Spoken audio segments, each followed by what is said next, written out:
আসসালামু আলাইকুম বন্ধুরা, সবাই কেমন আছেন? আশা করি সবাই ভালো আছেন। এই তো তেল ডাইলা থুয়ে দিছি, এটা গরম তেল, আর এই তো এটা তো গরম।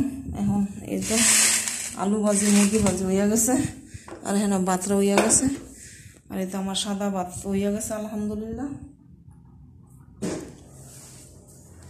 চলেন আমি পানিটা ফালাই দিয়ে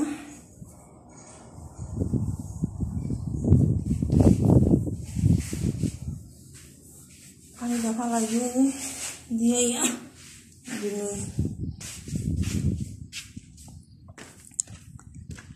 আচ্ছা, আবার কাপড় চাপড় দিয়ে আয়রন করবো। কাপড় চাপড় দিয়ে আয়রন করে ইয়ার পরে ভিডিও আপলোড দিন পরে আগে তাড়াতাড়ি করে গোসল করে নেব।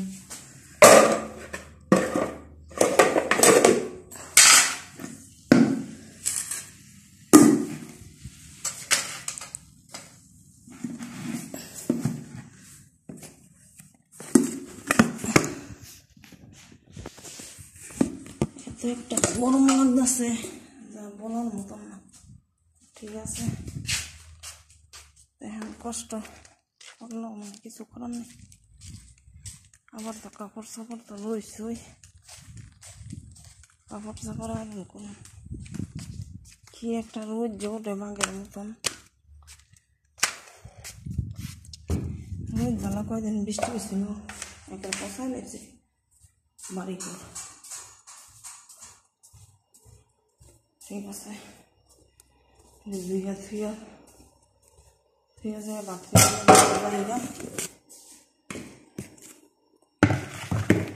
হেগো ভাতরা লই হেগো ভাতরাই না যাতে ডাইলা লাইতে পারি না। এখন আর যাইতাম না, এটি ধুয়া লই। ঠিক আছে, আমার তরকারিটা ঘুরিয়া থুয়া লই। যাক, ইলিশ মাছ যখন কিনে আসি আল্লাহ একটু শান্তি পাই। ঠিক আছে, এই তো মাগমন এগুলি যে কোনো কাম কাজের লাগে বাবারে বাবা, কামের অর্ডার দিতে কোনো দিকদার ঠেহে না। ঠিক আছে, তো সবাই ভালো থাকবেন।